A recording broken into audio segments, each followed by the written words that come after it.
في مصر القديمة بلد الحضارة والفن في مصر القديمة تحديدا بيحمل العديد من الأسرار. دايما بنشوف في المعابد بننبهر بالألوان الموجودة اللي لازالت محتفظة برونقها وبنفس ألوانها على مدار كل هذه السنين، وبنشوف النقوش وكل الرسومات المحفورة على جدران المعابد. مستوى رفيع، مقدرة فائقة ومدهشة ما زالت بتبهر العالم حتى يومنا هذا.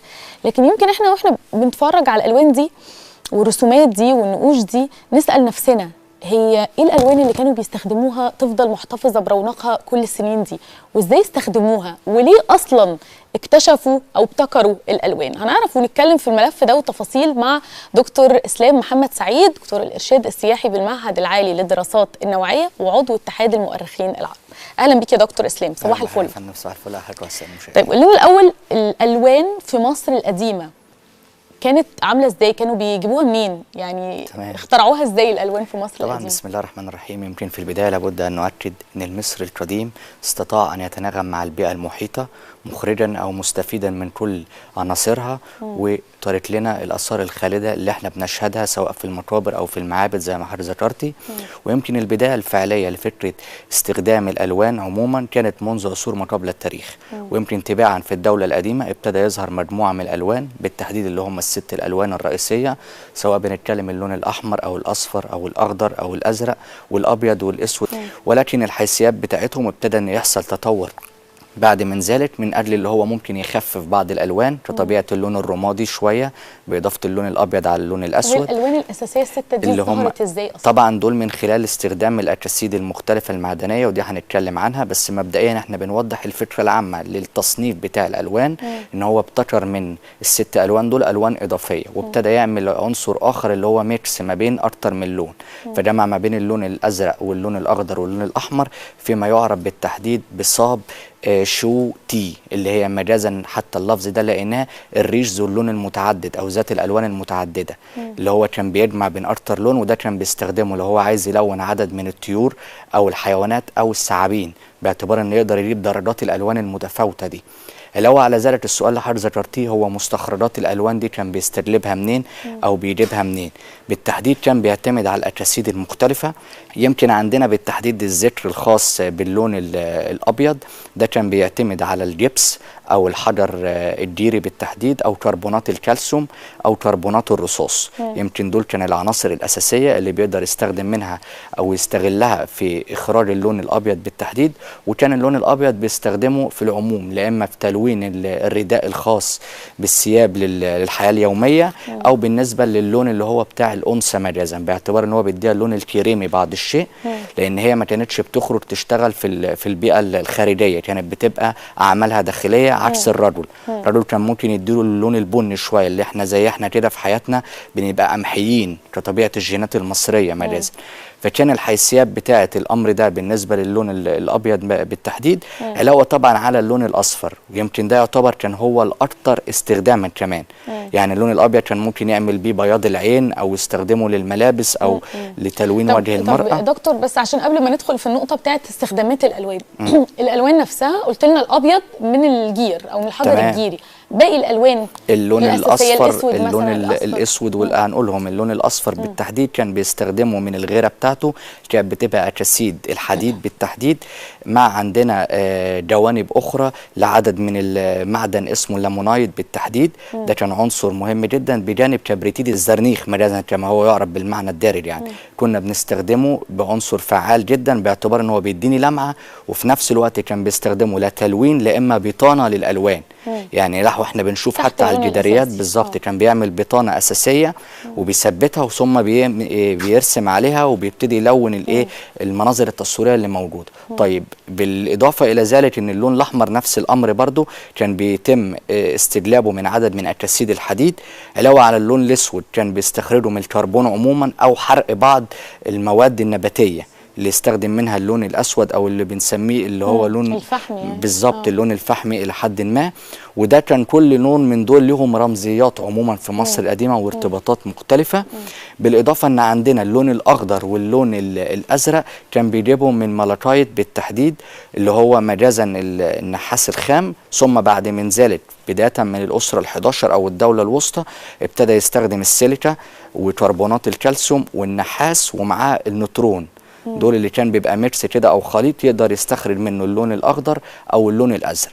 طبعا الجوانب دي كلها بنلاحظ ان هو في تعبير الالوان ما كانش مجرد ان هو بيبتكر الوان بصوره كمجرد عنصر فني فقط، لا، ان حتى لفظ كلمه ايوين اللي هي بالمصريه القديمه بمعنى لون لقيناها متعدده المعاني الاخرى، يعني مش مجرد كلمه بتديني مرادف للون بس. ايوين يعني لون وليها كذا معنى بقى، معناها الشخصيه، معناها الطبيعه، معناها الصفات الخارجيه، معناها التصرف. كل العناصر دي لو احنا حللناها تحليل لغوي هنجد ان هو كان بيعبر على عنصر في الطبيعه. يعني اللون ده اوريدي جاي من الطبيعه، فاذا لما هو لفظه بان المعنى يرادف كلمه الطبيعه اجاز الامر. طيب لما عبر عن الشخصيه باعتبار انه يقدر يفرق بيه ما بين الاجناس المختلفه، ممكن الجنس النوبي شويه كان بيديله الطبقه الدارك الى حد ما البنيه قوي. الجنس المصري كان بيفرق ما بين الوجه اللي هو مائل للاصفر او القمحي للرجل، والانثى اللي هو اللون الكريمي مجازا. طيب بالاضافه التصرف، اللفظ اللي انا قلته اللي ممكن تترجم بمعنى تصرف، ليه؟ باعتبار ان هو هنا كان بيلون الحاجه بنفس شكلها اللي في الطبيعه او استخدامها.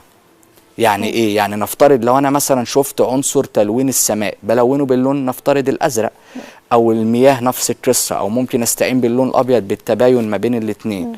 طيب احيانا كنت مثلا الاقي رسمه المنجل اللي هو بيستخدم في الزراعه فلونه بايه؟ باللون الاخضر باعتبار ان ده عنصر استخدامه. فالالوانات اللي بنشوفها على الجدران ما كانتش بتتحط مجرد بصوره عابره فقط لا غير، ولكن كان لها رمزيه معينه. طب هو ليه المصري القديم اصلا ابتكر الالوان؟ يعني هل عشان يدون كل هذه النقوش على جدران المعابد اللي فضلت ابتكاره للالوان ان هو يقدر ازاي يصل لاقصى درجه ممكنه من التعبير عن حياته المرئيه في الدنيا، ومن ثم بعدها الحياه الاخرويه، لان هو اعتمد على الوان في رسم مناظر من الحياه اليوميه بالاضافه لرسم مناظر متعلقه بالعالم الاخر. فكان بيحاول يربط نفسه بكل الموجودات الطبيعيه. الحاله اللي هي متعلقه بالمعتقد الديني في مصر القديمه او ما يسمى بالمعبودات اللي احنا بنذكرها كان ليها طوابع معينه او بنسميها اقانيم وصفات، ان هو هنا بيحاول يتقرب للاله باقصى صوره ممكنه في كل موجوداته. ان هو لما بيقدس العناصر ديت او يرسمها او يعبر عنها كانه بيحسن اليها، يعني بيحسن لنعمه الخالق مجازا. طيب ايه بقى الادوات اللي كان بيستخدمها المصري القديم في الرسم والتلوين؟ طبعا الادوات الطبيعيه اللي ممكن نرآها اللي هي سواء الفرش اللي كانت بتتعمل من الريش مجازا، او بعض الاواني او الصحون المختلفه اللي كان بيحط فيها الالوان، والالوان كانت بتبقى اشبه ان هي بتتحجر الى حد ما مع استخدام المياه، باعتبار ان كل ما يجي يفكر ان هو يستخدم اللون يحاول يخففه شويه بالميه باعتبار ان هو ينعمه الى حد ما ويبتدي يثبته. طيب السؤال بقى اللي انا لسه قايل لفظ يثبته ازاي بقى؟ اثناء اعداد الخلطه نفسها، لان احنا بنخرج الاثر بنشوفه براك للدرجه دي بنفس اللون كانه لسه معمول دلوقتي سواء كان في الارض او حتى على الجدران. لما بنشوف داخل المقابر في عوامل ممكن اثرت، عوامل التعريه اللي هو في الخارج، وفي الداخل ممكن بعض العوامل اللي ممكن اثرت. طب ولكن كان بيضيف ايه بقى؟ كان بيضيف زلال البيض والاصماغ المختلفه والغيره الحيواني.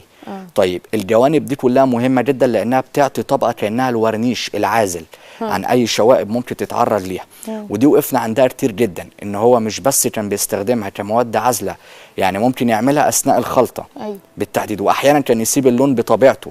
فممكن اللون مع مرور الوقت طبعا يبتدي ان هو يتفتح او ايه يختفي بالامر ذلك. ولكن كان احيانا بيعمل ايه بقى؟ بيستخدم بعض المواد العضويه اللي هي تبقى اشبه يعني كتلوين او كعنصر صمغ الى حد ما.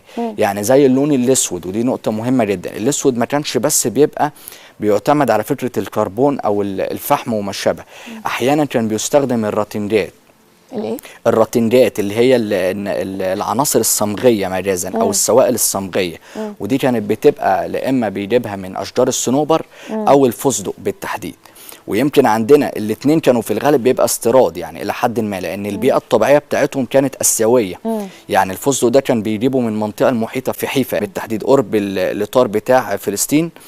علاوه طبعا عندنا كان في البتروين، وضمن المركبات اللي هي البتروليه اللي هي الطبيعيه بحته. كل المكونات دي استخدمها المصري القديم كانت بتبقى ترسيبات زيوت. الالوان دي واحده من الاسرار عن لو المصري هو عايز القديم، يدينا اللون الاسود او عبقريه المصري القديم والفن المصري القديم. انت نورتنا دكتور اسلام محمد سعيد، استاذ الارشاد السياحي بالمعهد العالي للدراسات النوعيه وعضو اتحاد المؤرخين العرب. نورتنا، شكرا جزيلا. فاصل صغير مشاهدينا الكرام ولسه مكملين معاكم بعد هذا الفاصل.